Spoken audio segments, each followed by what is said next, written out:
Quel titre de chanson résumerait ta vie ? As-tu une cicatrice qui a une histoire particulière ? Quelle est la célébrité que tu aurais aimé rencontrer ? Quel serait le voyage de tes rêves ? Est-ce que tu as déjà dû faire un choix qui a totalement changé ta vie ? À quelle chose imaginaire croyais-tu quand tu étais enfant ? Aléatoire, c'est le podcast qui laisse le choix au hasard et où personne ne sait quelle sera la prochaine question. Dans chaque épisode, j'échange avec une personne, qu'elle soit artiste, humoriste, militante ou homologue du monde du podcast, qu'elle soit déjà célèbre ou qu'elle gagne à être connue, en lui posant 20 questions piochées au hasard. Je suis Jacques et vous écoutez Aléatoire.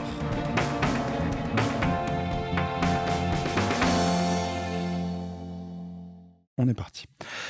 Bonjour à toutes, chers auditeurs et auditrices d'Aléatoire. Je suis très heureux de vous retrouver aujourd'hui en compagnie de Roka. Salut Roka. Salut Jacques. J'ai pas l'habitude qu'on me fasse des réponses aussi radiophoniques. Pardon. On dirait qu'on anime l'émission ensemble. Non, mais c'est très bien.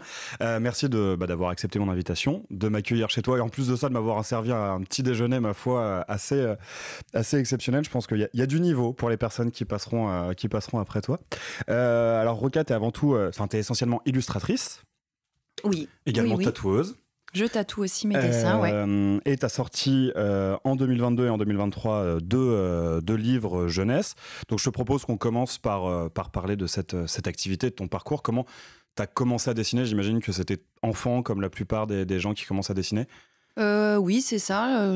Comme je pense tous les gens qui dessinent, j'ai toujours dessiné quand j'étais petite. Juste, j'ai jamais arrêté et j'ai décidé d'en faire mes études puis mon travail. D'accord.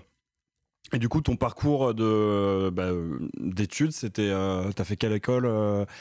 T'as commencé juste après le bac ou même avant, t'étais dans des filières spécialisées ? J'ai fait un bac art plastique classique. Et après, j'ai fait une école d'art appliqué à Paris qui s'appelle École Estienne, qui est un petit peu connue. C'est une école autour des métiers du livre. T'as des sections comme la reliure, gravure, etc.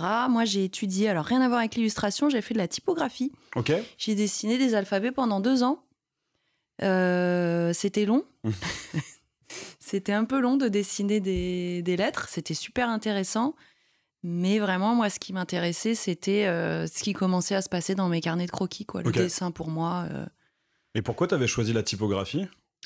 Parce que ça m'intéressait beaucoup, ça me plaisait beaucoup, quoi. Mais il y a des choses qui te plaisent et en fait, quand tu les fais, tu te rends compte que ça va être long si tu décides que c'est ton travail. Ok, ouais.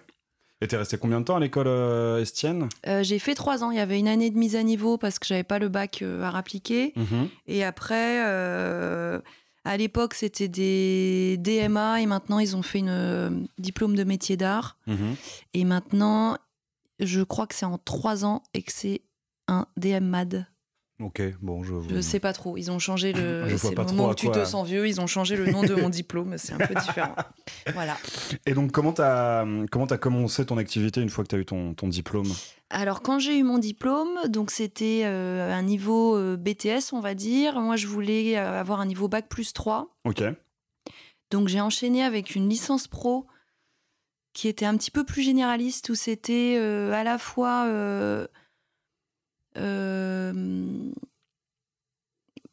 tout ce qui était quand même design, on va dire, de logo, mise en page, etc., que j'avais déjà un peu vu à Estienne. Et il y avait aussi toute une partie web design, de code qui me semblait hyper chouette. Pareil, en 1 an, c'est très court pour apprendre pour appréhender tout ça. Et ce qui me plaisait beaucoup, c'est que là, c'était une année en alternance parce que je commençais à en avoir un petit peu marre de l'école. Ouais. Donc, j'ai fait une année en alternance. La boîte dans laquelle j'étais m'avait tout de suite dit qu'ils m'embaucheraient pas à la fin de l'année. Je trouvais ça merveilleux parce que je savais que j'aurais droit à 1 an de chômage derrière et que ça serait une super occasion pour moi me mettre à mon compte et commencer vraiment à faire du dessin.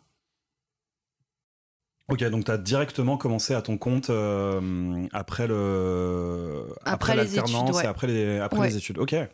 Ça n'a pas bien marché, évidemment. Ah ouais Je pense que j'ai été trop jeune et je me rendais pas compte du tout de de tout ce que ça implique d'être à son compte, quoi, de savoir faire ta comptabilité, trouver ton statut. Bien sûr, ouais.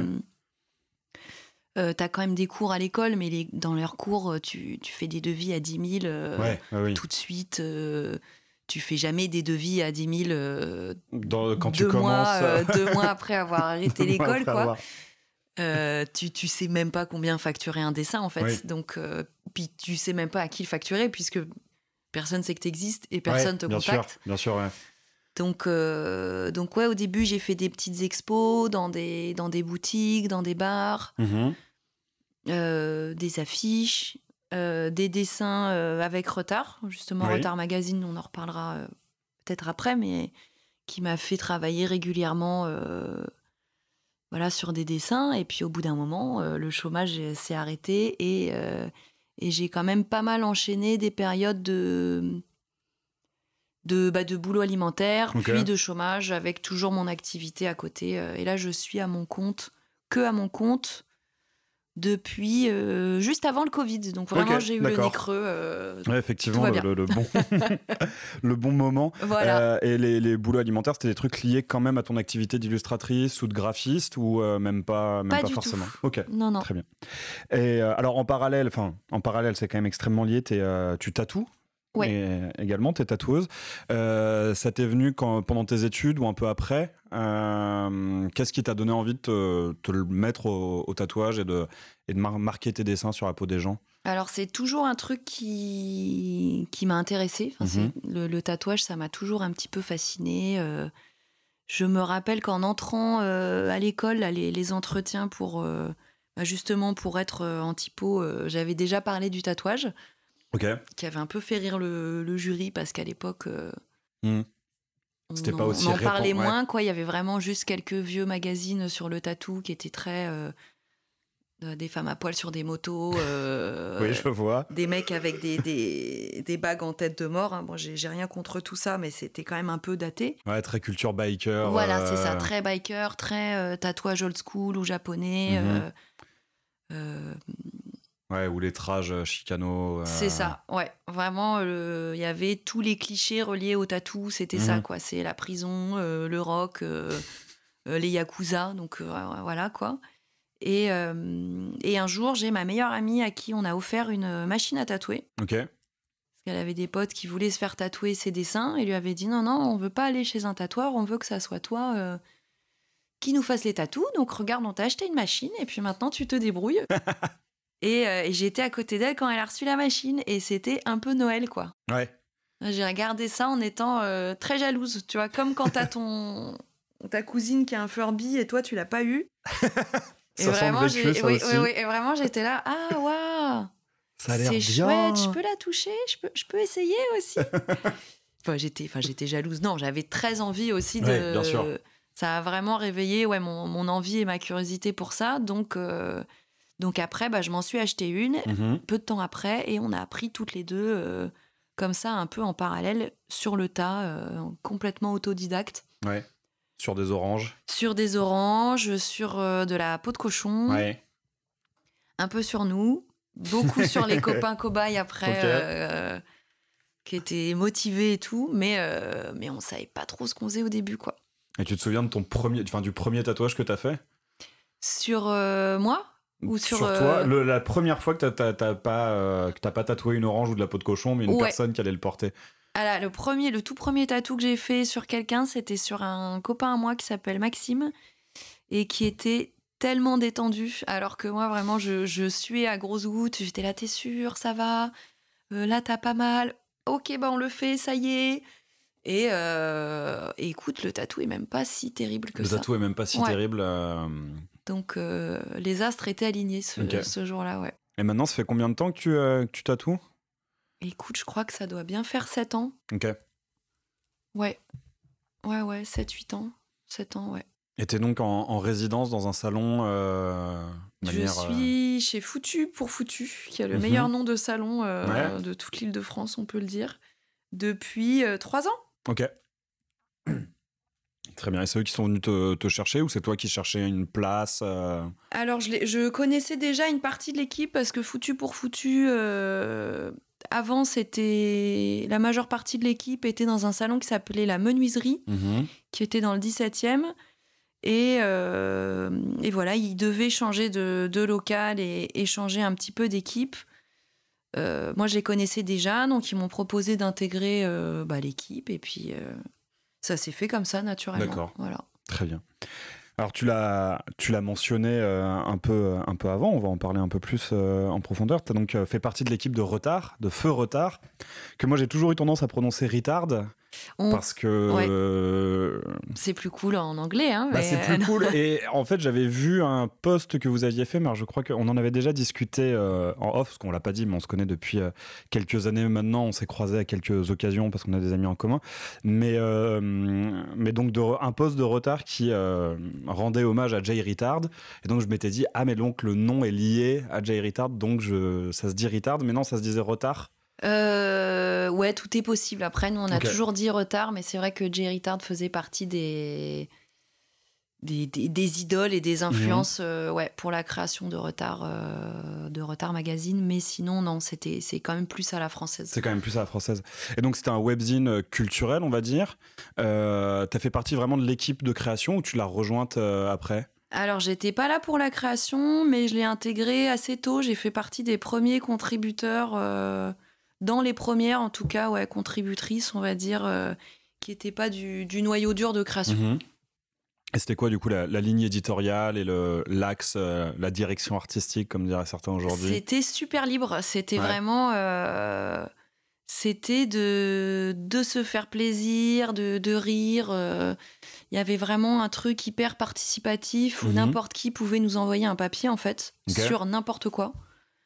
Et du moment que c'était bien écrit, que c'était drôle, nous on l'intégrait, quoi. C'est-à-dire on corrigeait s'il y avait des petites fautes, évidemment, d'orthographe, voilà. Et après on le faisait illustrer, donc soit moi, soit Anna Vandagoguzé, qui elle était vraiment notre chef éditorial, la red chef. Directrice artistique, voilà, c'est plutôt ça le terme que je cherchais. Donc soit c'était elle, soit c'était moi, soit c'était... au fil du temps, on a bossé avec énormément d'illustrateurs, d'illustratrices. Et voilà, chaque papier était illustré par une de ces personnes. Ok, d'accord. Et donc toi, tu ne faisais que de l'illustration, enfin, t'écrivais pas de papier ou ça t'est arrivé quand même Ça m'est arrivé d'écrire des papiers qui sont... teintés qui sont des histoires de honte, voilà, qui sont vraiment des histoires de grosses looses. Mais parce que Internet était un peu comme ça à l'époque, quoi. C'était la grosse époque de Vice Magazine. On a eu pas mal de partenariats avec eux, voilà. Donc c'était vraiment Internet du LOL, quoi. Oui, ok. À la fois, on avait des articles comme ça, on avait aussi des articles presque de philo. Enfin, il y avait vraiment un peu de tout. Il y avait aussi des fictions très courtes. Ok. Il y a eu un gros tournant avec MeToo, où là, on s'est mis à vraiment recevoir beaucoup de témoignages assez durs, de récits, soit de viols, soit d'abus, soit de... Enfin, voilà, des textes qu'on recevait pas du tout avant. Et nous, on a été très touchés à ce moment-là que les gens aient assez confiance, tu vois, pour nous confier des choses intimes comme ça. Parce qu'en fait, l'équipe a toujours été constituée que de femmes, mais à la base, on se définissait pas du tout comme féministe. Ok, d'accord. C'était pas... c'était là sans être mentionné, si tu veux. On disait juste, on n'est pas girly, on n'est pas... on rentre pas, si tu veux, dans l'idée que t'as du cliché d'une femme, mais c'était pas écrit, bonjour, nous sommes un collectif féministe. Parce qu'en fait, c'est des questions qu'on abordait beaucoup moins il y a 10 ans. Voilà. Et puis, en fait, de fil en aiguille, comme on n'était que des nanas qui faisions ça, qu'après aussi, on s'est mis à pas mal organiser des expos avec toutes les personnes qui ont contribué, qui ont fait des dessins, qui ont fait des photos, qui sont que des gens super talentueux. On a fait ça, on a organisé des concerts, on a organisé beaucoup d'événementiels, on a organisé un peu n'importe quoi et tout. Hein. On a fait du karaoké. Oui, je crois me souvenir avoir été présent en karaoké. Beaucoup de karaoké, voilà, des faux mariages. Enfin, On a vraiment eu la chance de pouvoir faire beaucoup de choses. Et petit à petit, voilà, de fil en aiguille, on est devenu un collectif féministe, quoi. Ok. Mais c'est vachement intéressant ce que tu me dis, parce que je sais pas si tu vas être d'accord avec le parallèle que je vais faire, mais ce que tu viens de me dire vient de me poser une question, genre, est-ce que c'est pas MeToo qui, pour le meilleur, hein, évidemment, a tué l'Internet du LOL? J'ai l'impression qu'il y a parce que j'avais jamais c'est vrai qu'effectivement il y a 7-8 ans Internet c'était vraiment beaucoup l'Internet du LOL, puis c'était absolument méchant partout, aussi, et puis enfin, tu c'était vois, il méchant. y avait vraiment un humour méchant, de moquerie, quoi, Oui, tu vois, ah ouais, de qui sale était gosse, complètement un truc de, ouais, vraiment de vieil ado, quoi, tu vois, auquel moi aussi, tu vois, j'ai évidemment dû participer à un moment donné, tu vois, mais parce qu'on se rendait pas du tout compte. Et je parle pas de, tu vois, de harcèlement, de Ligue du LOL, d'autres choses qui ont pu malheureusement découler de ça, mais ouais, c'est sûr qu'il y a eu un avant et un après MeToo dans Internet. Et tant mieux. Oui, ah oui, bah, et tant mieux, mais c'est vrai que je pense que la génération actuelle sur les réseaux et tout, s'ils voyaient nos posts Facebook ou les statuts Twitter de, je sais pas, il y a 12 ans, ils câbleraient totalement, quoi. Et alors, donc tu viens de dire que Retard s'était peu à peu mu en collectif féministe. Ce qui m'amène donc à une autre facette, à une autre chose que tu as créée, qui sont Comme nous brûlons, qui était donc un collectif à la base. Enfin, c'est un festival, ou c'est d'abord un collectif, ou c'est d'abord le festival? Les deux sont venus ensemble, en fait, parce que, enfin, alors c'est né de la fusion de plein de collectifs, en fait. Ouais, ok. Et on a décidé de tout de suite se lancer dans faire un festival. D'accord. Ce qui était une belle ambition. Qui s'est très bien passé et tout. Ça a été une expérience incroyable, justement, de cette première réunion où on se rencontre toutes.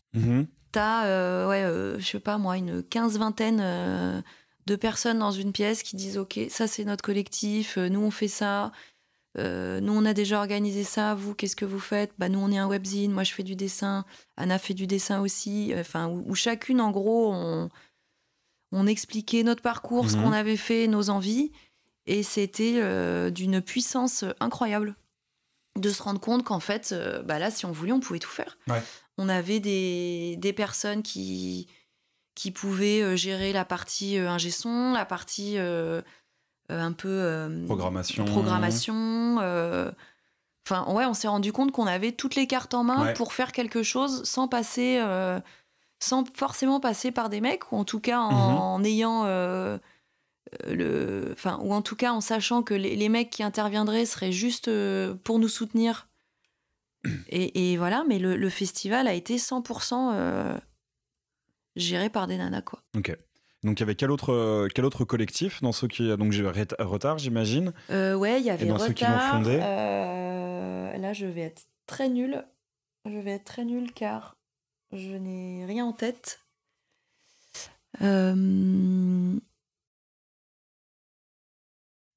Je sais plus. D'accord. Je sais plus et j'ai honte. Pas de souci. Du coup, vous avez fait une première édition en 2017, si je dis pas de bêtises. Ensuite en 2018 et en 2019. Ouais. Et en gros, c'était un festival pluridisciplinaire parce qu'il y avait une grosse partie musicale, mais il y avait aussi des performances, il me semble, des conférences et tout. Comment vous l'avez construit en fait? Et comment ça a évolué d'une édition à l'autre? On l'a vraiment construit tout ensemble, c'est-à-dire que on a fait les sélections, c'était vraiment collégial, quoi. Fallait que tout le monde soit d'accord. S'il y avait un veto, on prenait pas tel ou tel artiste. Okay. Et après, on s'est répartis par pôle. Ok, d'accord. Pôle musique, pôle, on va dire, artistique, exposition, pôle performance, pôle cinéma, qui gère les bénévoles, voilà. Très bien. Et alors, donc on l'a dit en off, toi tu ne fais plus partie de Comme nous brûlons aujourd'hui, mais Comme nous brûlons continue. Et alors ça, pour le coup, je l'ignorais parce que j'avoue que j'entendais parler que du festival. Ça continue sous quelle forme? Alors, effectivement, le festival à la station qu'on a organisé 3 années de suite n'existe plus, mais il existe, Comme nous brûlons continue sous forme d'autres événements dans d'autres villes. Je sais qu'il y a eu pas mal d'événements à Marseille. Okay. Donc ou alors c'est pas mal aussi de co-organisation avec d'autres collectifs dans d'autres villes. Voilà. Ok, très bien. Et enfin, dernier, on va revenir à l'illustration parce que donc récemment, donc l'année dernière et cette année, tu as sorti 2 livres. Donc Opération Bye Bye Béton et l'année dernière et Tête Blanche cette année, que tu as fait en collaboration avec une autre ou 2 autres autrices. Avec 2 autrices, deux autrices. Comment s'est passée cette collaboration ? Est-ce que c'est des rencontres et vous vous êtes dit ensemble on fait quelque chose, ou est-ce que c'est les autrices qui avaient une histoire et qui cherchaient une illustratrice qui sont venues te voir et vous avez travaillé ensemble ? Et un peu les deux. Ok. Un peu les deux. Le premier, Opération Bye Bye Béton, ça s'est fait avec Ophélie, ta mère nature, qui justement était en retard aussi. D'accord. Qui avait déjà sorti une BD avec un ami à elle, Cookie Calcaire, là, qui avait illustré, qui avait fait les illustrations. C'était autour de la guérilla urbaine.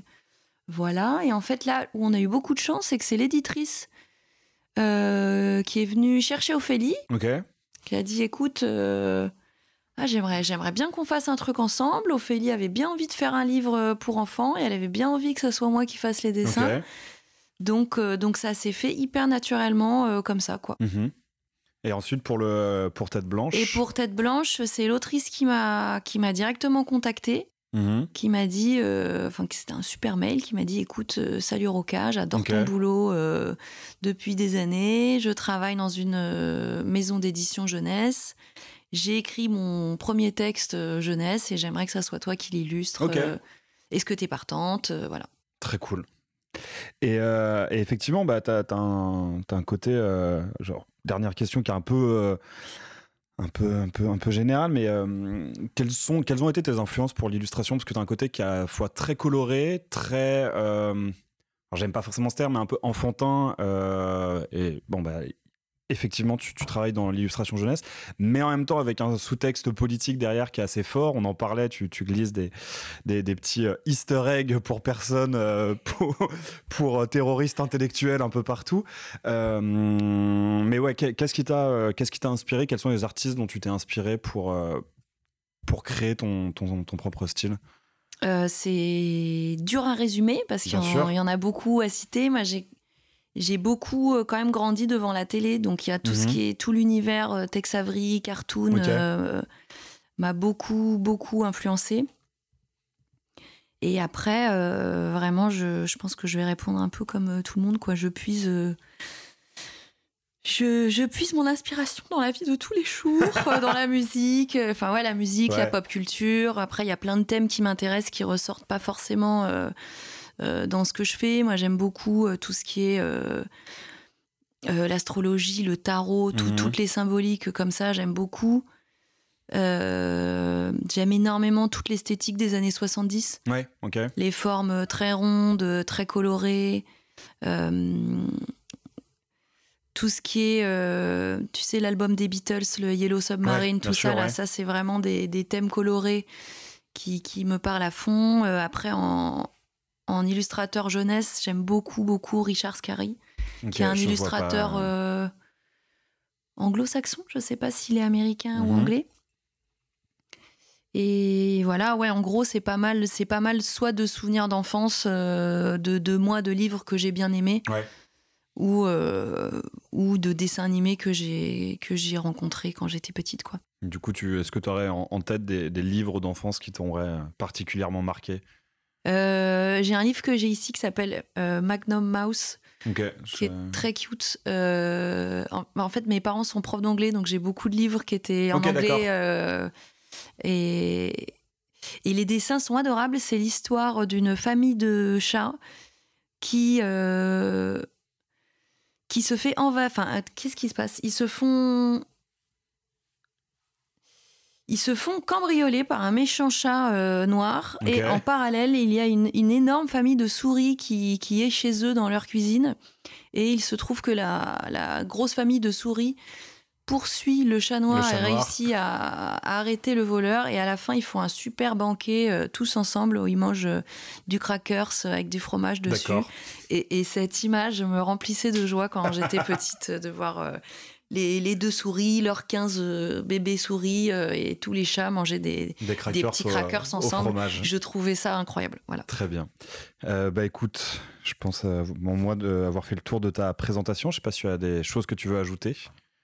Écoute, non. Et sinon, de toute façon, avec les questions, on va de toute façon en apprendre plus. Et la première sera... on commence tout de suite avec une question, ma foi, assez deep. Comment gères-tu les conflits ? C'est marrant, ça commence à ressembler à une séance de psy. Comment je gère les conflits ? Dès la première question. Et comment vous vous sentez par rapport à ça ? Écoute, pas très bien. Pas très bien. J'aime pas les conflits. Ouais. Je sais pas si quelqu'un aime. Oui, tu peux ne pas. Je pense qu'il y a des gens qui le recherchent. Hein. Ah ouais, non. Alors moi, je suis plutôt, je suis un peu fuyarde. J'aime pas trop le conflit. Généralement, s'il y a quelque chose qui me convient pas, j'essaie de temporiser un peu. Mm-hmm. Voilà, de laisser un peu passer le temps parce que j'ai pas envie de m'exprimer à chaud. J'évite maintenant de m'exprimer à chaud, de dire des trucs que je vais regretter, d'envoyer des SMS qui sont des pavés. Voilà. Donc généralement, je laisse passer un peu de temps, puis après, si c'est un conflit qui vaut la peine d'être résolu, parce qu'il y a des conflits un peu pourris qui servent à rien, où tu te dis, c'est peut-être juste le signe que on va s'arrêter là. Et si c'est pas le cas, après on en discute calmement. Voilà. Le dialogue, la voie du dialogue. C'est plutôt une bonne gestion. Même si t'aimes pas ça, c'est plutôt une bonne gestion. Oui, après j'aimerais bien m'en passer. Évidemment. Voilà. Évidemment, mais c'était pas la question. C'est ça. La question, c'est pas est-ce que tu apprécies les conflits, c'est comment est-ce que tu les gères. Moi, je trouve que la gestion est plutôt. Voilà. Est plutôt bonne. Y a-t-il quelque chose que tu aimes faire à l'ancienne ? À l'ancienne, comme une vieille personne ? Il n'y a pas de précision. C'est à toi d'interpréter la question comme... Tu sais, on dit qu'il y a un enfant intérieur. Moi, j'ai vraiment une grand-mère intérieure. D'accord. Donc, par exemple, j'adore faire du crochet. Ok. Voilà. J'ai la liste peut être longue. Je ne sais pas si je la continue. Tu fais des vêtements en crochet ? Ouais, là, j'ai fait un pull. Ah oui, en plus des trucs un peu techniques. Ouais, alors j'ai un problème. Je ne suis pas très forte pour suivre les patrons. Okay. Car l'autorité, c'est difficile, même quand c'est sur un bout de papier. Même quand c'est un bout de papier. Donc, je fais un peu à l'arrache, mais j'ai fait un pull. Ok. J'ai fait un pull. J'aime beaucoup les séries policières de vieilles personnes aussi. D'accord. Voilà. Genre Derry. Non. Inspecteur Barnaby, par exemple. Barnaby. C'est dur, ouais. Enfin, c'est bien, moi, j'adore, mais. Donc, oui, plutôt le côté anglais que le côté allemand de Derrick. Oui, non. Ah. Et par rapport à ton activité de dessinatrice, tu travailles essentiellement sur papier ou tu travailles aussi à l'ordinateur et au stylo graphique Alors, je suis sur iPad depuis quelques années. Je m'y suis mise. C'est très pratique pour les commandes où tu as des modifications à faire. Bien sûr, ouais. Plutôt que de rescanner ton dessin, de tout refaire à chaque fois. En revanche, je préfère quand même faire mes recherches sur papier. D'accord. Je préfère commencer sur papier et après prendre en photo, redécalquer, retravailler, bouger les éléments. Mais sinon, un peu des deux. Un peu des deux, d'accord, ok. La première partie sur papier et ensuite c'est ça. La finalisation, on va dire, sur iPad. Les couleurs, je les fais toujours sur ordi aussi. Ok, d'accord. Quand as-tu pleuré pour la dernière fois ? Eh ben, écoute, hier. Ah. Hier, est-ce que tu veux nous dire pourquoi ? J'arrête de fumer et c'est très déprimant. Ok. Voilà.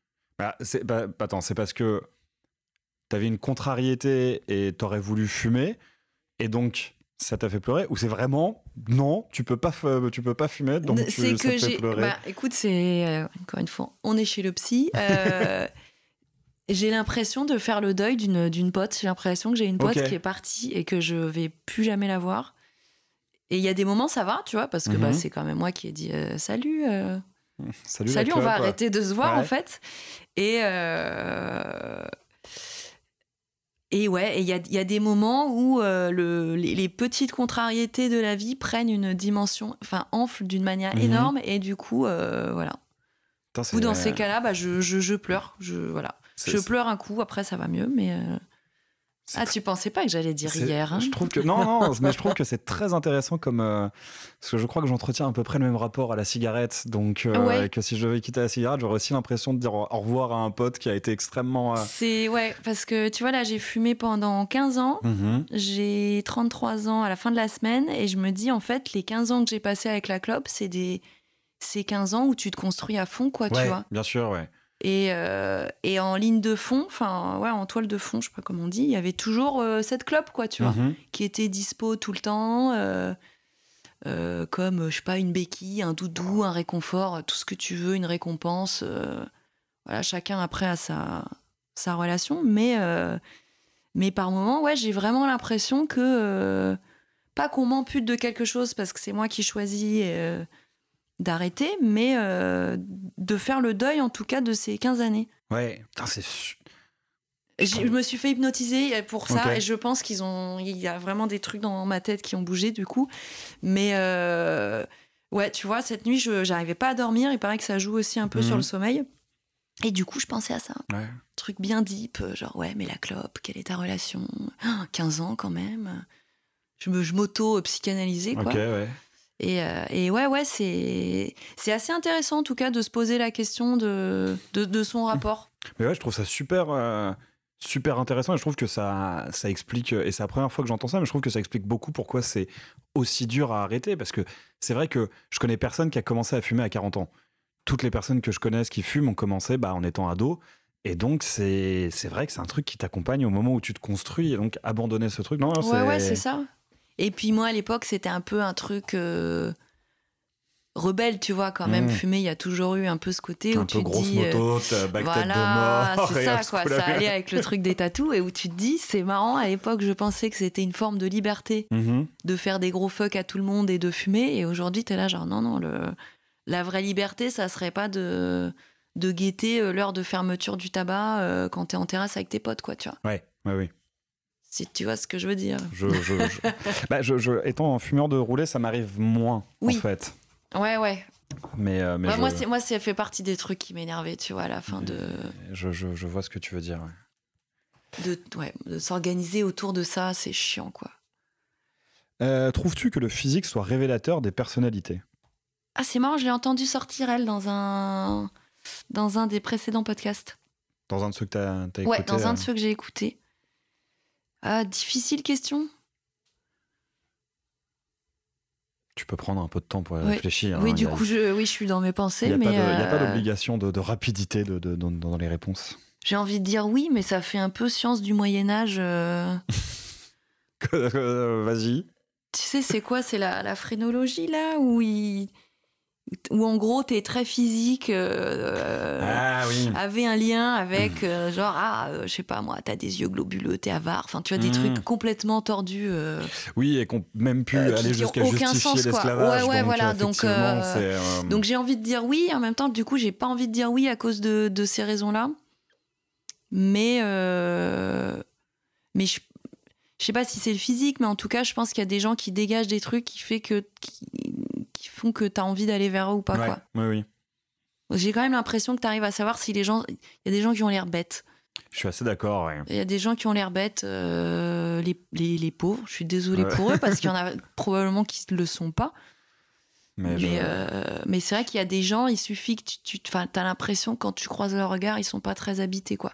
Je suis assez d'accord avec toi sur Après, le fait peut-être qu'ils ont des traitements, des trucs qui font... Tu vois, on sait jamais, mais... Mais ouais, malheureusement, il y a des gens qui ont pas des physiques... Intelligents, ouais, c'est horrible à dire, mais bon. Non, oui, mais moi, je partage un peu la même vision de la chose. Genre, quelqu'un qui est intelligent, ça se voit physiquement. Ouais, ça peut se voir. Alors, quel est le vêtement que tu possèdes et auquel tu tiens le plus ? Ah. Ouh là là, très bonne question. Ton pull en crochet ? Le pull en crochet, ouais, mais je l'ai Il y a des petites finitions à faire. Ok. Qu'évidemment, je traîne depuis 2 mois. Vêtements auxquels je tiens le plus. J'en ai pas. Alors, je saurais pas te dire lequel. En revanche, je sais que dans ma famille, on garde les habits super longtemps. Donc, j'ai plein de souvenirs de vêtements que maintenant j'ai empruntés à ma mère, qui, quand elle les voit, elle pète les plombs. Elle dit, mais en fait, ce truc, je l'ai acheté en 62. Il est plus vieux que toi. Pourquoi tu le mets? Donc, j'ai pas mal de visions comme ça, d'habits que j'ai un peu toujours connus dans ma vie. Ok. C'est bizarre, mais c'est comme ça, quoi. Alors, ma mère, elle a un pull avec des moutons qui est magnifique. Enfin, moi, je le trouve magnifique et j'espère qu'elle le jettera jamais, quoi. Ouais. Voilà. Je pourrais essayer de le récupérer avant que... Faut que... elle le met encore, donc j'attends qu'elle s'en lasse un peu. Mais ouais, je guette. Peut-être qu'elle écoutera l'épisode et que... Peut-être qu'elle écoutera l'épisode et qu'elle me le donnera. C'est ça, ou qu'elle aura en tête de le jour où elle veut s'en débarrasser, te le donner. Bah oui, ouais. Plutôt que de le jeter. Quitte à juste récupérer les moutons et le mettre sur un autre pull. Impossible, les moutons sont dans le pull. Ah ouais. Ah si, j'ai un pull comme ça, du coup, que j'aime beaucoup. J'aime beaucoup les pulls, en fait. J'ai un problème de pull. C'est un pull que j'ai récupéré en vide dressing. Je crois que c'est une copine qui me l'a vendu. Et il est fait main, tu vois, il est magnifique. Il y a tout un paysage, il y a 10 000 couleurs dessus. Il y a une petite ferme, il y a un couple de paysans, des lapins, des pommes. Enfin, il se passe vraiment beaucoup de trucs. Il y a des perles. Enfin, il est dit comme ça, tu te dis, mon Dieu, quelle horreur. Et en fait, il est superbe. Il raconte énormément de choses. Ah ouais, c'est une fable. Il est magnifique. Écoute, je vois. Alors, on va repartir chez le psy. Allez. Si tu devais mourir maintenant, qu'est-ce que tu regretterais de ne pas avoir dit et à qui?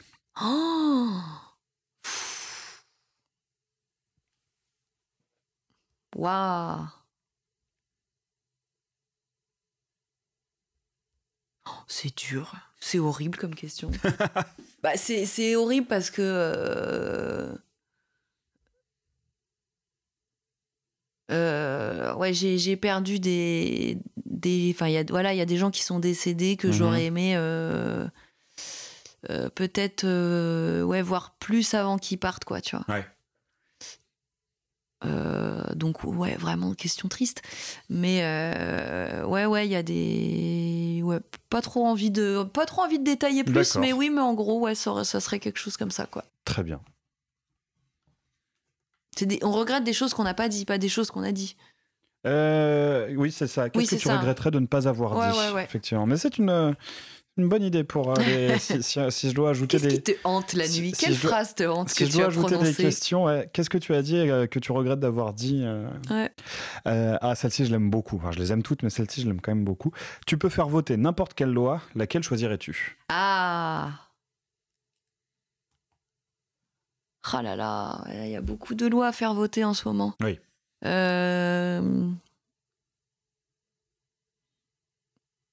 Une nouvelle république, c'est pas une loi. Tu voudrais dire une nouvelle constitution? Oui. Ouais, si. Non, si, une loi de dignité, quoi, tu vois, qu'on est tous assez pour vivre, enfin, de revoir clairement les minimums sociaux, quoi, et le salaire de base, pour que tout le monde... Tu serais pour un salaire à vie? Ouais, moi j'aime bien l'idée. Je sais qu'il y a des gens qui sont contre, qui pensent que c'est une forme de... Alors pas d'esclavage, tu vois, pas d'esclavagisme, mais d'être tenu par ça tout le temps. Mais je pense que ça serait bien, d'avoir une ressource de base, quoi. Oui. Bah, c'est vrai que les gens qui s'y opposent, en règle générale, c'est plus parce qu'ils ont peur que le capitalisme s'en serve pour paupériser encore plus et précariser encore plus les personnes précaires. Mais c'est intéressant aussi, je trouve, de garder ça en tête, bien sûr. De pas juste se dire ça serait génial d'avoir de l'argent qui tombe tous les mois sans rien faire, entre guillemets, quoi. Évidemment, ouais. Mais ça serait vraiment une loi pour changer le travail. Alors, c'est compliqué, mais ouais, de revoir tout ça, quoi. Parce que tu vois, le travail ménager, oui, bien sûr. c'est du travail. L'entretien d'une ville, c'est du travail. Faire pousser une plante, c'est du travail. Le bénévolat dans des associations, bénévolat, voilà, c'est du travail. Le bénévolat dans des assos ou d'aide à la personne, tout ça, c'est du travail aussi. Ça serait comment faire exister financièrement et dignement tous ces gestes-là qui sont hyper importants, quoi. Bien sûr, ouais. Parce qu'en fait, rien que sur l'aide alimentaire et tout, j'ai l'impression que les assos, elles font plus que... Elles font énormément plus que l'État. Enfin, l'État se repose trop sur des assos. Totalement. Dans des domaines primordiaux où il devrait intervenir, quoi. Oui, mais ça, je suis entièrement... Donc après, est-ce qu'il suffirait d'une loi pour changer ça ? Peut-être pas. Mais si elle est bien écrite, écoute, si on s'y met bien, peut-être. Si on s'y met bien. Alors, si tu pouvais connaître la réponse à une question, à part quel est le sens de la vie, laquelle choisirais-tu ? Une question. C'est bête, souvent j'ai des questions, mais alors là, j'en ai pas. J'en ai pas trop, mais des questions précises et pas bêtes, mais un petit peu dispensables, tu vois. Genre, l'autre jour, je me disais, tu sais, les dents du bonheur, là, quand t'as les dents un peu écartées. Du coup, est-ce que tous ceux qui n'ont pas les dents écartées ont les dents du malheur, tu vois ? Ce genre de truc un peu inutile. Un peu brain twister. Voilà, un peu genre, ouh, t'y avais jamais pensé, hein. Sinon, non. Non. Là, tout de suite, j'ai pas de... Non. J'ai pas d'idée de question. Mais donc, oui, non, l'opposé du bonheur, c'est le malheur, effectivement. Oui, tu vois, est-ce que... Ou alors c'est... Non, c'est peut-être ceux qui ont les dents écartées, c'est les dents du bonheur. Ceux qui ont les dents, on va dire, alignées, moins bonheur. C'est les dents. C'est les dents, ouais. Et ceux qui ont les dents qui se chevauchent... Là, c'est malheur. Là, c'est malheur. Ouais. C'est malheur. Peut-être. Parce que c'est un spectre, en fait. Oui, évidemment.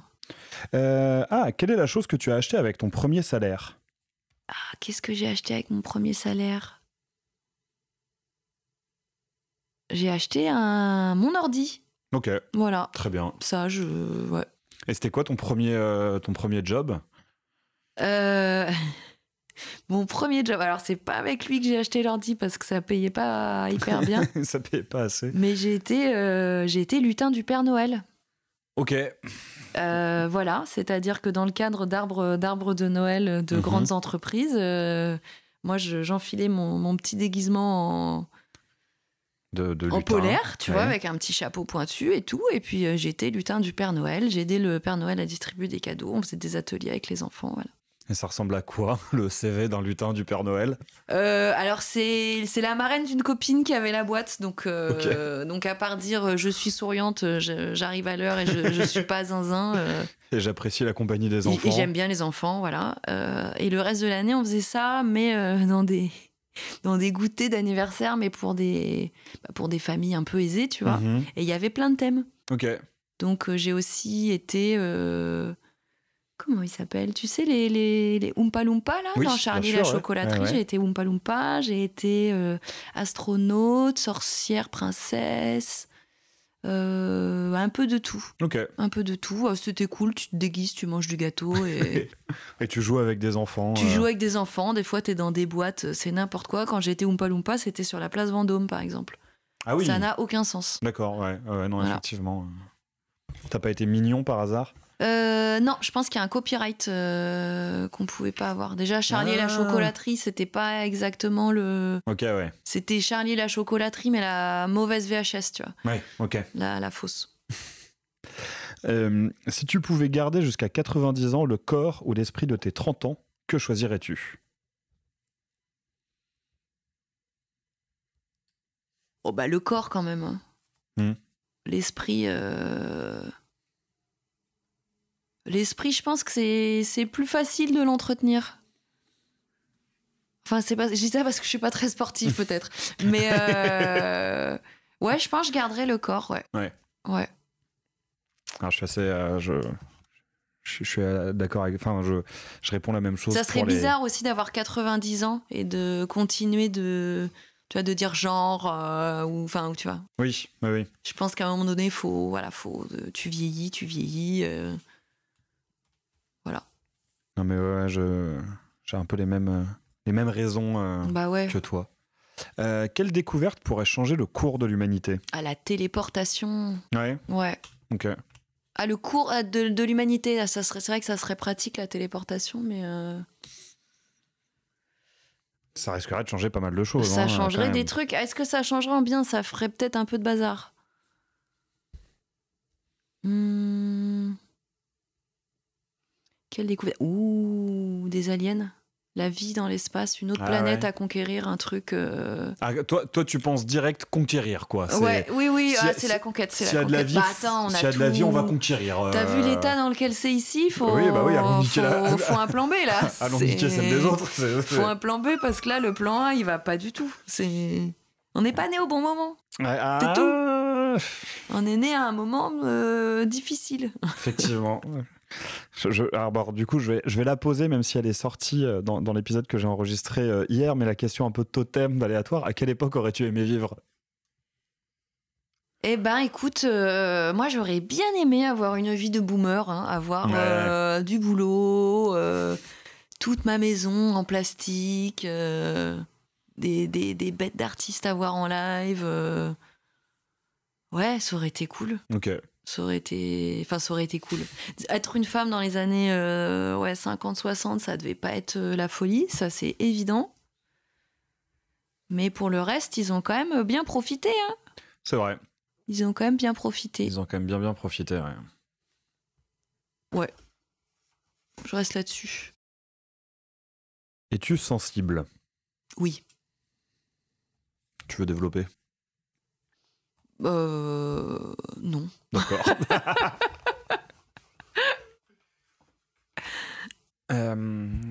Quelle est la plus grosse bêtise que tu aies faite étant enfant ?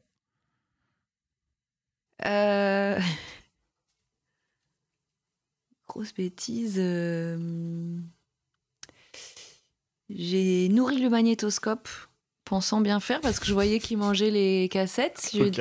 Je lui ai donné des Smarties, beaucoup de Smarties. Et ça l'a un peu abîmé. Alors, mon père n'était pas très content après. C'est vrai que ça ressemble à une bouche. Ça ressemble à une bouche, ça mange les trucs. Et moi, j'aimais bien les Smarties et je me suis dit, mais attends, mais le copain, il veut des Smarties aussi. Oh là là, quel sens du partage. Voilà. Et vous avez pu le récupérer ou il a fallu en acheter un nouveau ? Écoute, je crois qu'on l'a récupéré. Ouais, vous avez quand même pu l'ouvrir. On a eu un petit temps sans magnétoscope. D'accord. Voilà. Ça, j'imagine le réparateur. Alors, qu'est-ce qui t'est arrivé à votre magnétoscope ? Bah écoutez, ma fille l'a nourri à base de Smarties. Ouais. C'est ça. Et tu te souviens de l'âge que t'avais à peu près Oh, je pense que j'étais en maternelle. Oui, tu devais pas je sais pas trop quel âge. Parce qu'effectivement, si tu fais ça à 11 ou 12 ans, on peut commencer à s'inquiéter. Ouais, puis je crois que c'était déjà un peu les DVD, c'est plus dur à mettre. Effectivement, ouais. Le Smarties rentre moins bien. C'est vrai que le Smarties rentre moins bien. Il y avait un truc de... C'était là, écoute. Puis une fois aussi, alors j'étais plus petite, j'ai eu la bonne idée de vouloir éteindre une ampoule en mettant de l'eau dessus. Oui. Mais oui, ouais, c'est logique. Ça, t'avais vu comment le feu fonctionnait. Eau, voilà. Très bien. As-tu une cicatrice qui a une histoire particulière ? Eh ben écoute, oui, je me suis cassé la cheville l'année dernière. Donc j'ai une belle cicatrice, puisque l'os s'est un peu déplacé et on a dû m'opérer. D'accord. Voilà. Donc j'ai une plaque avec 5 ou 7 vis. Ok. Donc j'ai une belle cicatrice... Voilà, dû à un excès de génépi. Voilà. Très bien, et je vois. Un fossé. Il y avait un fossé et moi. Un fossé, du génépi. Et voilà. Et paf. Et paf. Ouais. Du coup, tu sonnes au portique ? Je sonne pas au portique, même pas. Ah ouais. Déçu. Ouais. Déçu. Normalement, on m'enlèverait le matériel en fin d'année, là. D'accord. Et j'aimerais bien garder le matériel. Ok. Parce que... Bon, pourquoi pas ? Pour voir. Oui, non, en soi, oui. C'est à moi. Donner, c'est donner, reprendre, c'est voler. Oh, Ouais. Acceptes-tu facilement les compliments ? Pas trop. Ok. Pas trop parce que j'ai l'impression que les gens le disent juste pour être gentils. J'ai toujours l'impression que c'est... Enfin, je peux avoir l'impression que c'est pas sincère alors que je pense pas. Enfin, je vois pas qui s'embêterait à faire des compliments pas sincères, mais souvent j'ai ce truc de me dire ah ouais non mais c'est trop facile, ils le pensent pas vraiment. Et aussi bien sur ton travail que sur ta personne ? Ouais, surtout sur le boulot. Surtout sur le boulot, ouais. Ouais. Ok. Ah, ça s'appelle le manque de confiance en soi, tout ça. Oui. Ou je sais pas. Le syndrome de l'imposteur. Syndrome de l'imposteur, voilà, exactement. Ouais. Très pénible, je ne recommande pas. Non. Trouver d'autres méthodes de travail. Oui. Trouver d'autres syndromes, là. Ceux-là, on a fait le tour. C'est pas si productif. Bah oui. As-tu des règles de conduite que tu appliques à ta vie ? J'essaie, alors c'est basique, j'essaie de pas faire aux autres ce que j'aimerais pas qu'on me fasse. Voilà. C'est à peu près tout. J'essaie de... Non, c'est tout. Ok. C'est ça, ouais. T'as pas d'engagement particulier sur... je déteste le mensonge. Oui. Non, mais c'est vrai, ouais. Sur ce que tu consommes. Alors, plus ça va, plus j'essaie de faire un max moi-même. Dans un monde idéal où t'as du temps et de l'argent, parce que mine de rien, il faut quand même les deux. Oui, bien sûr. Plus ça va, plus j'aime cuisiner à fond les trucs. J'en ai marre. J'en ai marre d'acheter un pot de houmous 4 balles quand tu peux broyer 4 pois chiches. Et encore, tu vois, dans l'idée, il faudrait pouvoir produire toi-même le pois chiche, faire le truc et tout, mais... Ouais, j'aime bien en tout cas comprendre comment on fait les trucs et être capable de les réaliser moi-même. Okay. Tu vois, genre le crochet, ça va là-dedans. Même si je me rends compte que faire toute ta garde-robe... En crochet, ouais, effectivement. Alors en crochet, c'est pas très pratique, mais tu vois, si la couture, j'en fais un peu. Bon, c'est super dur, je suis pas bonne, mais... J'aime bien comprendre comment ça marche. Ça, si jamais demain c'est une grosse apocalypse, que c'est vraiment la merde, j'aime bien me dire ok, alors ça je sais réparer, ça je vois comment on fait pousser un légume, je vois comment on désosse un truc, ok, ça je peux faire. Ok. Voilà. La survie. Oui. Ma règle de vie, c'est survivre. Sois prêt à survivre. Voilà, c'est ça. Alors, quel est le pire fashion faux pas selon toi ? Alors attends. C'est vrai qu'il y a des choses qui sont interdites. Je sais pas si c'est un fashion faux pas, mais souvent c'est des mecs. Les mecs qui rangent leurs lunettes sur leur front. Tu sais, quand t'as la lunette au-dessus des yeux sur le front. Oui. Ça, c'est non. Qu'est-ce qu'il y a d'autre ? Putain, il y en a plein, il y en a pas beaucoup qui me viennent là. Les costumes, les mecs en costard et en costard trop petits. Oui. Tu sais, les costards tout serrés, là, t'as l'impression qu'ils vont exploser. Oui, le problème, c'est moins le costard que la façon dont il est porté. Le fait oui, parce que bon, le costume, pas de problème. Là, il y a quand même toute la mode des années 2000 qui revient. C'est dur. Ouais. T'es pas cliente. Je suis pas emballée. Ça a vraiment toujours été moche, quoi. Le extra taille basse et le fishnet, c'est pas... le taille basse. Non, le fishnet encore, mais j'attends que les gens se réépilent les sourcils à fond. Qu'on rigole bien, mais... les collants couleur chair, mais pas à la bonne couleur. Ok, ouais. Tu vois, ce genre de truc... Ça, non. Mais tu serais plus pour un retour de la mode des années 70 Ouais, alors il y a des trucs très vilains, mais... Il y a des trucs... Il y a des trucs un peu difficiles. Ma mère, elle a gardé, ça j'adore, elle a toute une collection de magazines qui s'appelle 100 idées, qui est un peu aussi dans mon thème là, de survivalisme, où tu peux tout faire. Ils t'apprennent même à faire tes digestifs, tu vois, avec des propriétés, parce qu'à l'époque, c'était bien de fumer, c'était bien de boire, tout était bon pour la santé. Mais quand tu vois les looks, c'est... Il y a des trucs difficiles. Il y a des trucs, t'as l'impression qu'ils sont dans une secte terrible, quoi, tu vois. C'était peut-être le cas.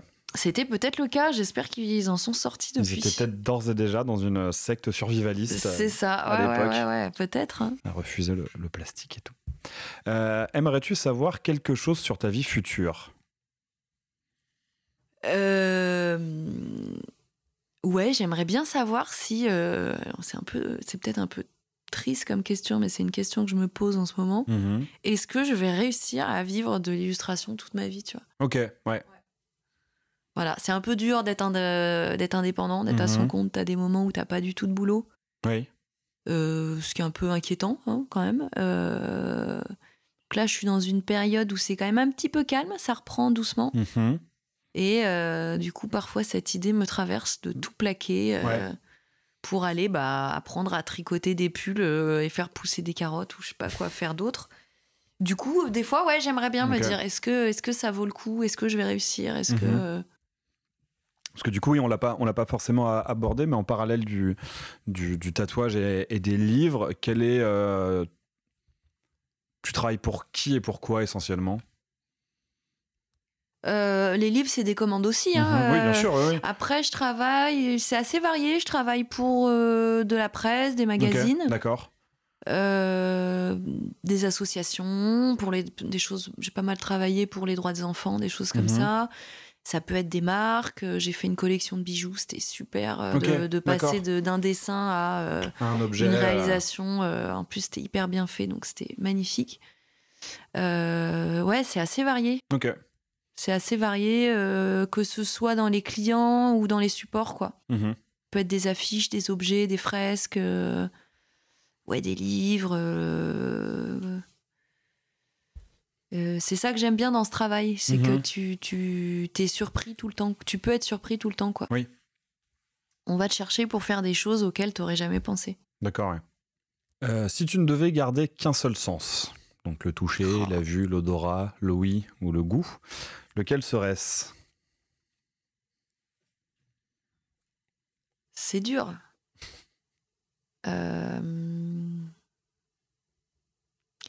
L'odorat, je peux m'en passer. Oui. Bon, ça va. Le goût, c'est quand même vachement bien. C'est sympathique. C'est bien. Moi, j'hésite entre le goût et la vue. Ok. Parce que c'est vrai que pour ton activité, la vue, c'est quand même pas mal. Si c'est une optique où il faut quand même continuer à bosser, la vue. Le toucher pour tatouer, c'est quand même pas mal aussi de savoir... J'imagine, oui. Si t'appuies très fort, un peu fort ou pas sur les gens, ça peut être bien. Ça peut être pas mal, ouais. Mais bon, si tu vois pas... Si tu sais comment t'appuies mais que tu vois pas, ça sert à rien.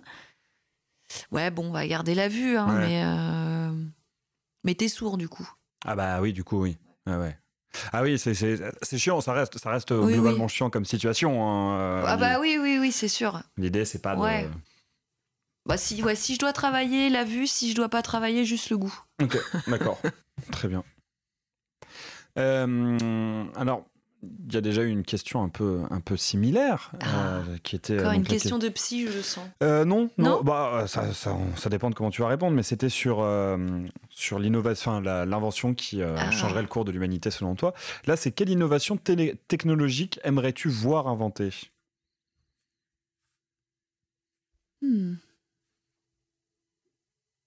J'ai encore envie de dire la téléportation, mais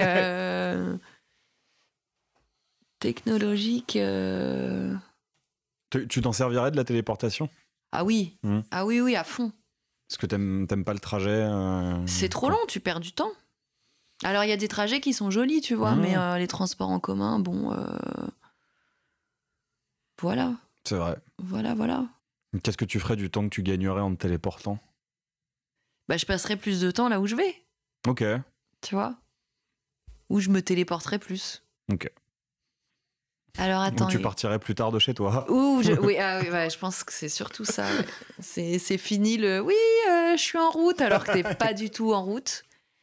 Une autre invention, il y a pas mal de trucs là. Il y a déjà les intelligences artificielles, trucs comme ça. Après, je trouve qu'ils sont pas encore assez. C'est pas encore assez bien, tu vois. Nous, j'ai plein d'objets connectés à la maison. Là, mon copain, il aime bien. Mais bon, il sait pas encore bien, tu vois. Ouais. Tu dis Siri, où sont mes lunettes? Il va te dire j'ai fait une recherche Google. Voilà, tu vois, il répond des conneries. L'autre jour, je lui ai demandé où était ma culotte. Il m'a sorti des noms de... Enfin, c'était pour rire, je savais très bien où est-ce qu'elle était. Mais il m'a sorti un nom de bar, je sais pas où, à 300 km. Ok, d'accord. Et t'es là, bon, nul. Et en tant qu'artiste, toi-même, je trouve ça intéressant que tu évoques les intelligences artificielles. Quelle est ta vision et ta position face aux intelligences artificielles qu'on a beaucoup vu émerger cette année en soi, hein, comme Midjourney, et qui réalisent des illustrations avec de gros guillemets. Si tu as un point de vue et un avis là-dessus d'ailleurs. Bah, c'est une vaste question.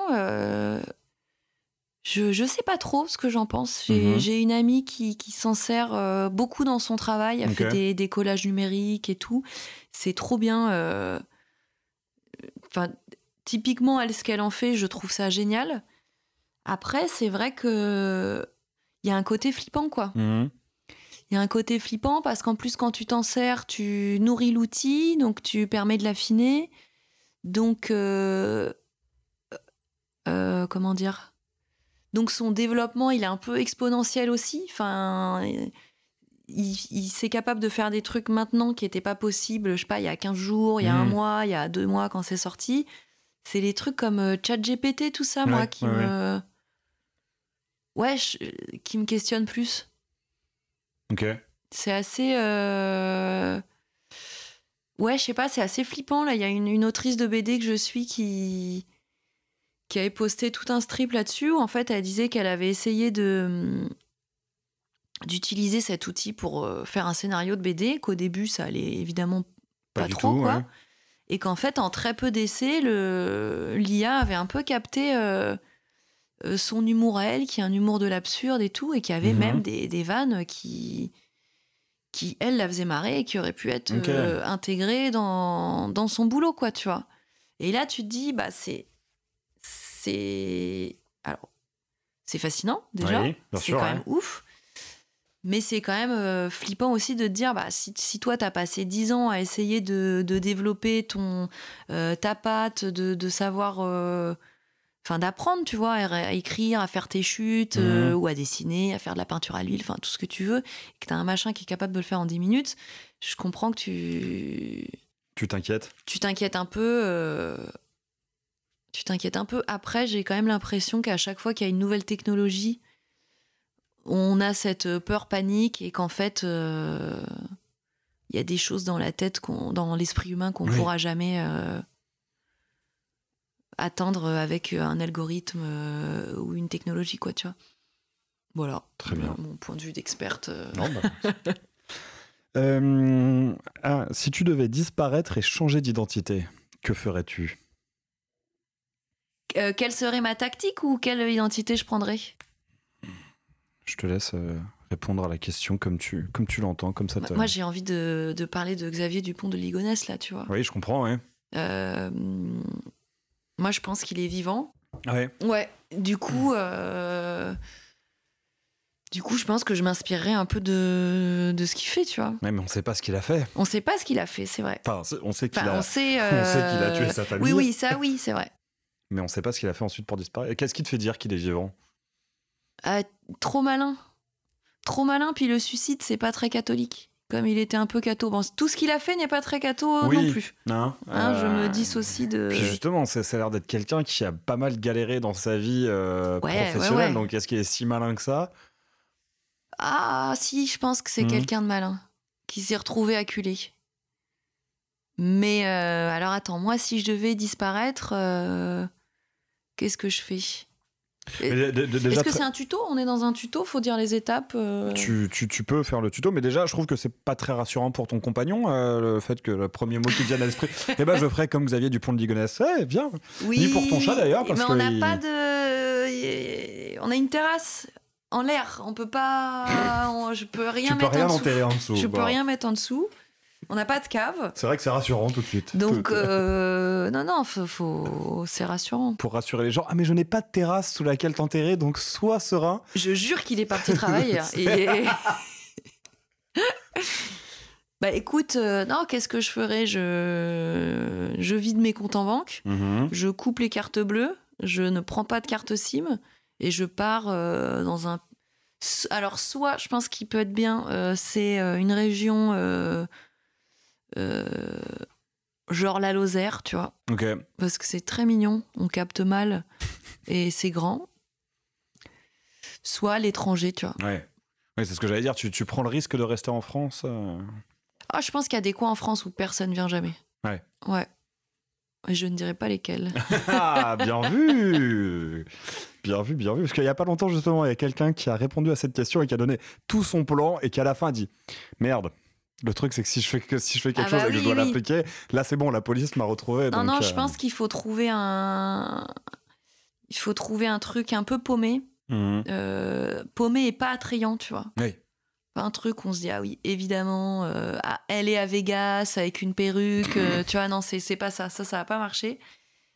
Mais c'est flippant parce que là, je me dis, attends, tous mes skills que j'essaie de faire de survivalisme, est-ce que ça ne servirait pas juste ce grand plan d'évasion ? Bah, peut-être. Peut-être. Du coup, pas la peine de te demander où tu partirais à l'étranger. Non, je ne le dirais pas. Évidemment. Évidemment pas. Non. Un endroit où j'aurais pas besoin qu'on vérifie mon passeport pour y aller, de toute évidence, mais bon. Effectivement. Ça, c'est le b.a.-ba. Voilà. Quel est ton premier souvenir ? Mon premier souvenir ? Je sais pas. Ok. Je sais pas du tout. J'allais faire une blague sur l'accouchement de ma mère, mais en fait, ça aurait été non, tu bizarre. t'en souviens pas. On sait pas. Tu sais, j'ai vu une grande lumière, et puis non. Non, je sais pas. Ok. Pas trop de premiers souvenirs. Désolée, maman, pour cette blague, si tu entends le podcast. Alors, Roca Balboa, j'imagine que tu n'es pas né et que tu n'as pas été déclaré comme ça à la mairie. Non. Donc, si tu pouvais choisir un autre nom d'artiste, lequel choisirais-tu ?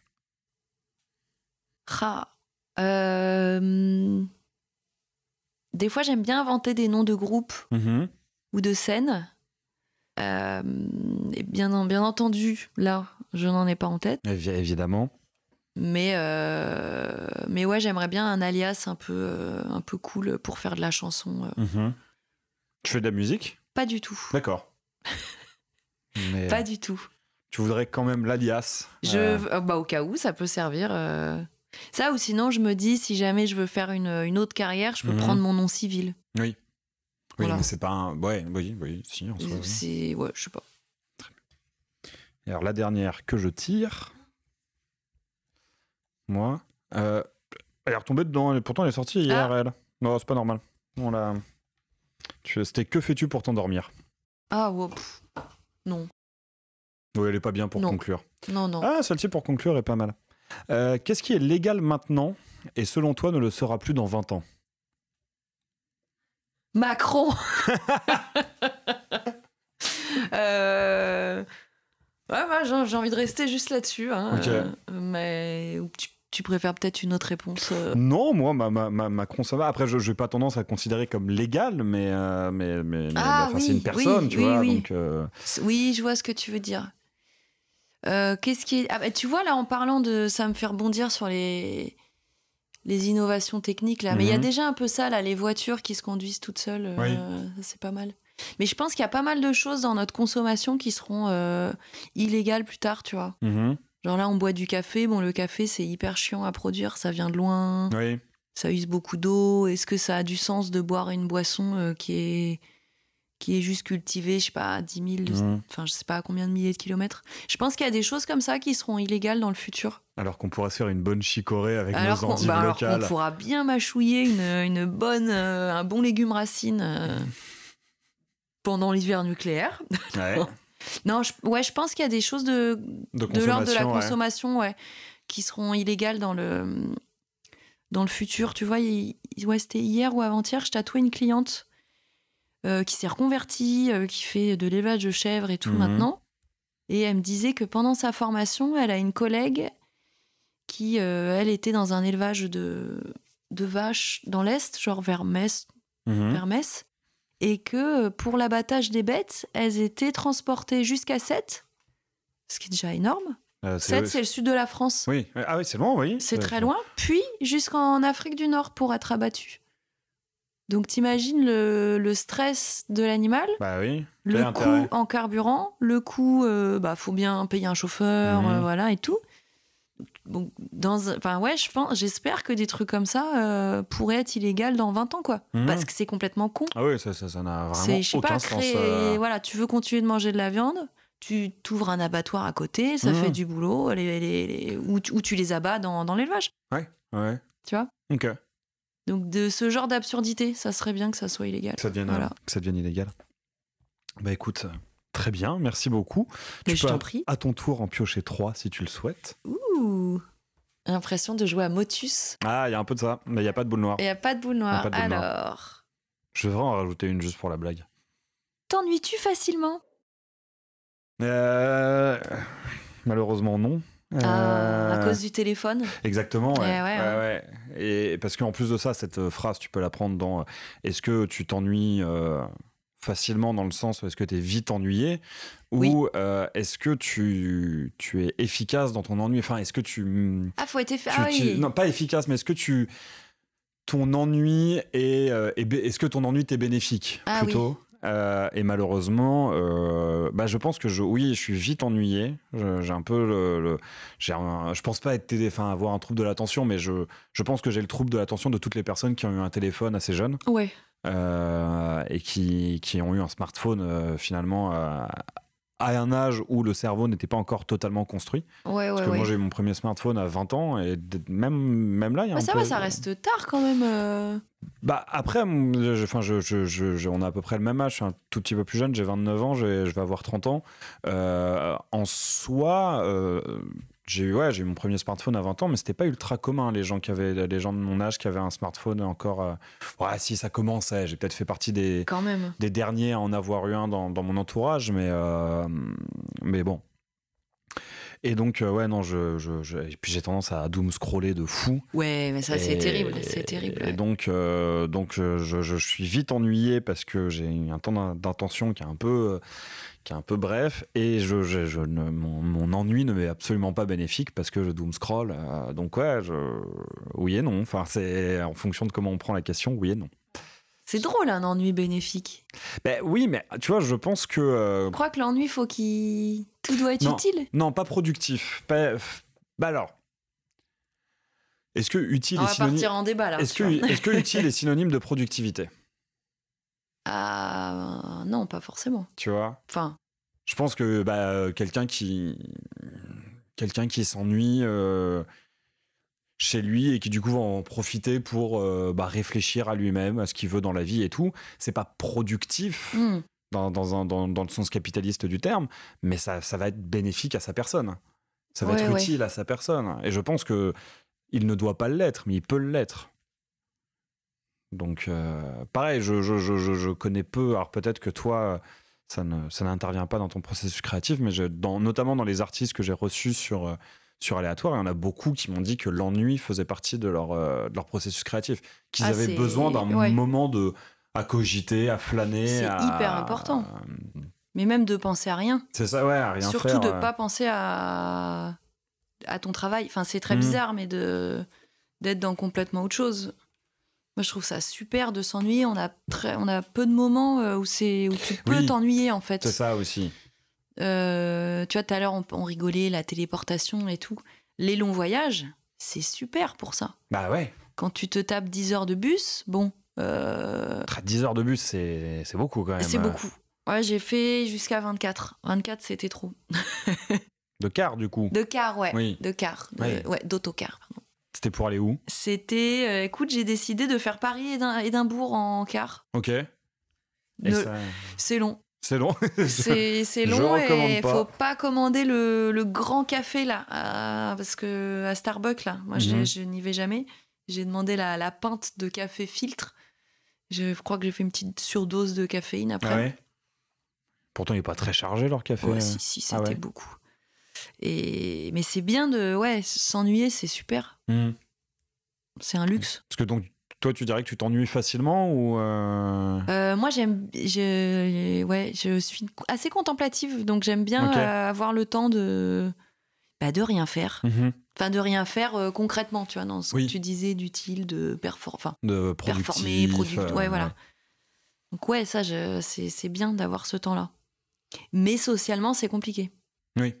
T'as fait quoi aujourd'hui ? Bon, rien. Rien.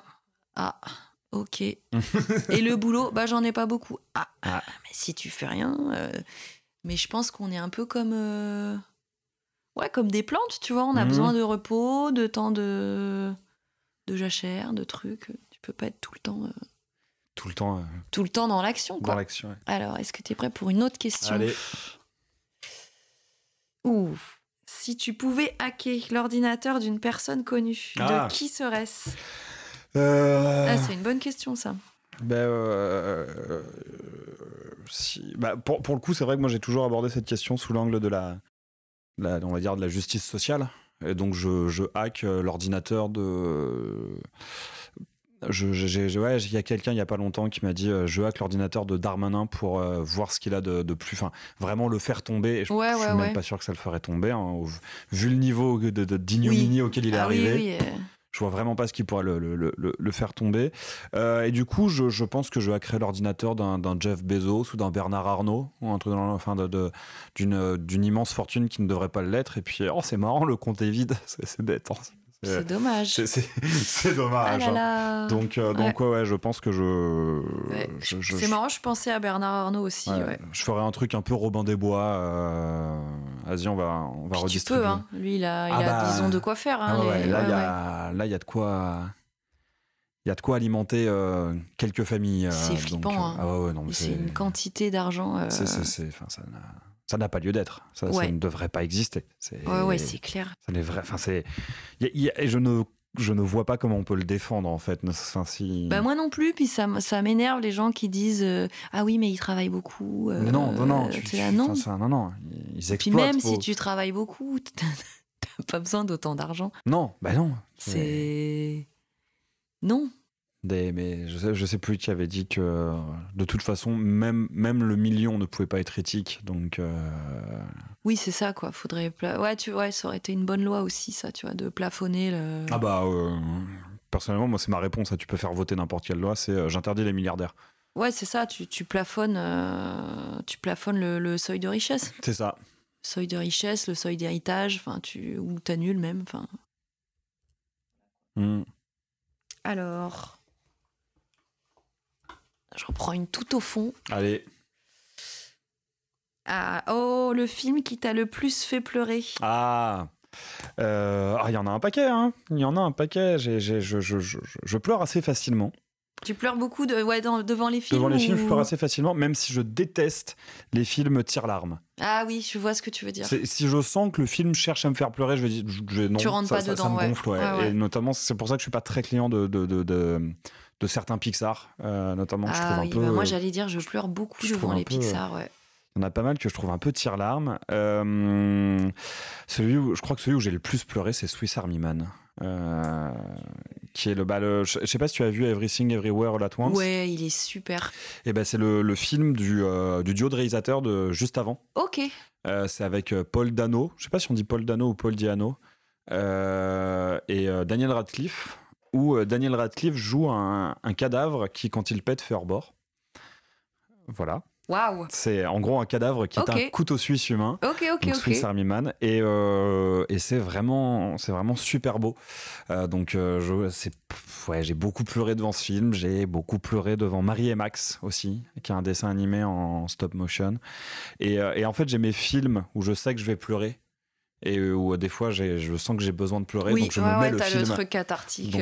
Donc j'ai ça, j'ai Wendy qui a une super adaptation de Peter Pan qui est sortie il y a pas longtemps.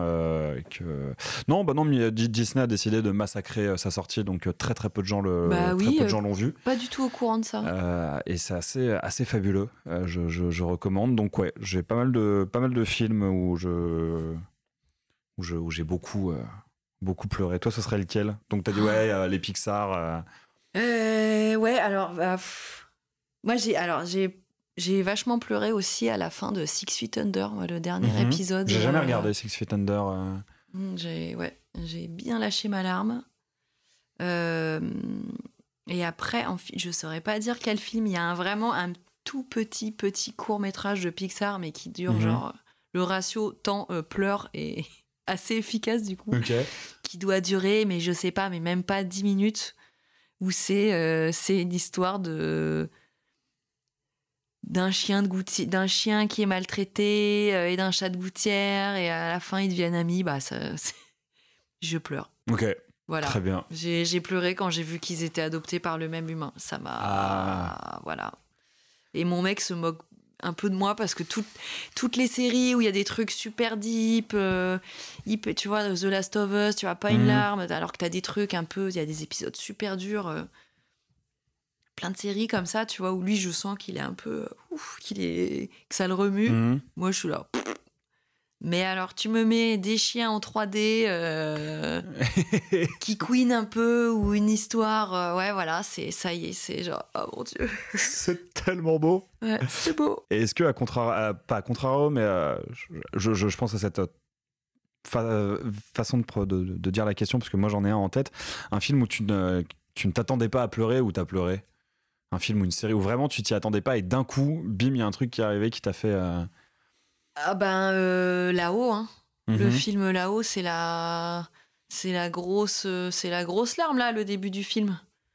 Donc, le début, c'est le papy qui explique toute la vie, là. C'est sa vie avec...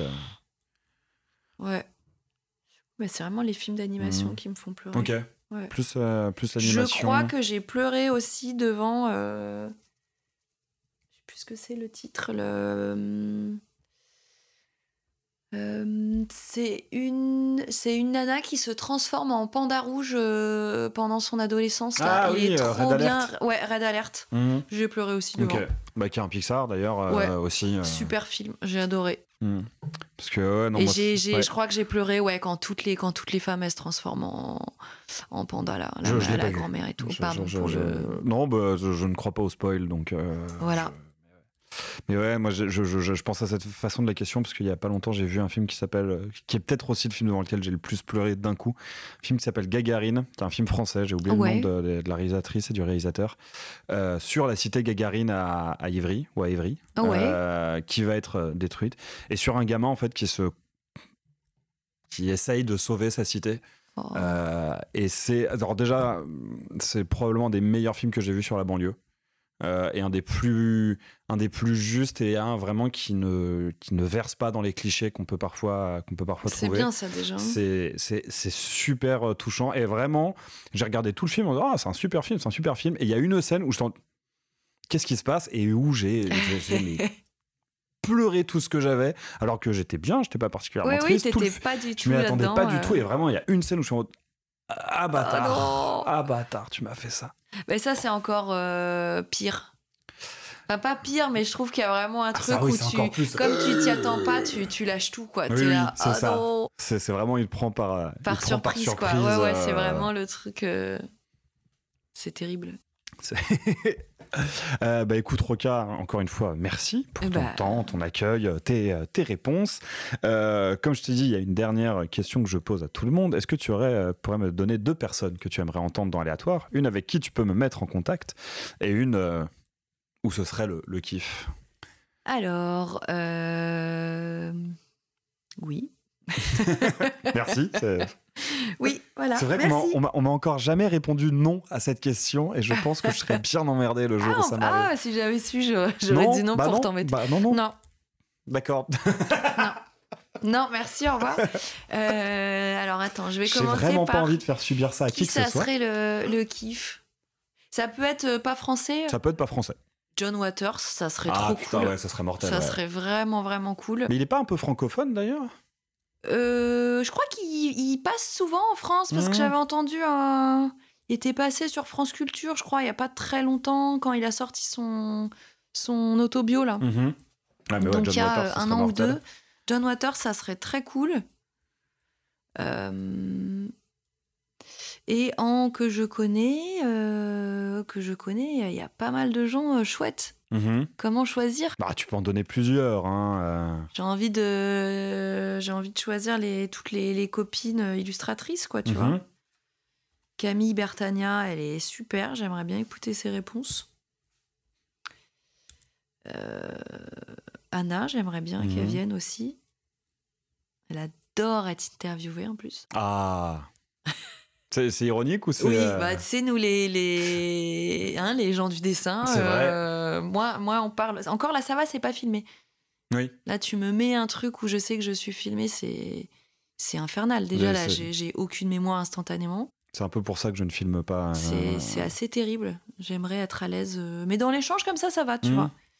Et sinon, j'ai l'agent d'Anna, qui est une copine qui est super intéressante, qui s'appelle Camille. Ok.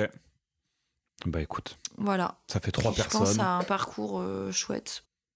C'est très bien. Et alors, pour le coup, c'est ma vraie dernière question. Où est-ce qu'on peut te retrouver et suivre ton travail ?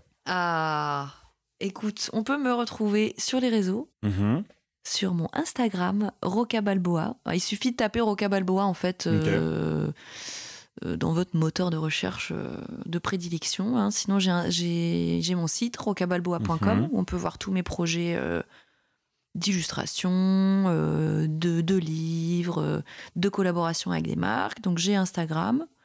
Facebook, je suis pas très active dessus, mais il a le mérite d'exister. Et voilà. Pas de Twitter ? Pas de Twitter. Et puis, je sais pas quand il sort il sort bientôt le podcast je pense qu'il sort d'ici 10 jours, une dizaine de jours. D'ici 10 jours, parce que je serai en dédicace. Je serai en dédicace en mai. Ah bah oui, l'épisode sera sorti alors. Je serai pour nos amis et nos auditeurs parisiens, je prends ma voix radiophonique. Ouais, je serai en dédicace avec Marie Gosset, l'autrice de Tête Blanche. Très bien. Le 13 mai à l'Humeur Vagabonde. Le 27 mai au Merle-Moqueur dans le 20e.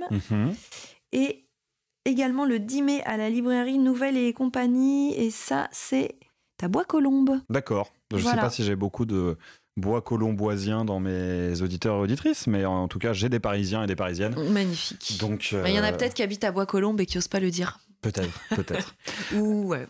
Eh bien, écoute, encore une fois, merci beaucoup. Mais je t'en prie. Et puis, quant à vous, chers auditeurs et auditrices, vous pouvez toujours retrouver Aléatoire sur Instagram avec @aléatoire_s et sur Twitter, qui a juste le mérite d'exister, vu que je n'y publie absolument rien. Et n'hésitez pas, si l'épisode vous a plu, à le liker, le partager, mettre 5 étoiles. Et décidément, je n'aime toujours pas faire cette promotion. Au prochain épisode. Merci d'avoir écouté Aléatoire. J'espère que cet épisode vous aura au choix ému, fait rire, appris des choses ou les 3 en même temps. Si vous voulez soutenir le podcast, vous pouvez en parler autour de vous, le partager sur vos réseaux ou encore lui donner 5 étoiles sur la plateforme d'écoute de votre choix. À très vite pour une nouvelle rencontre et laissez-vous surprendre.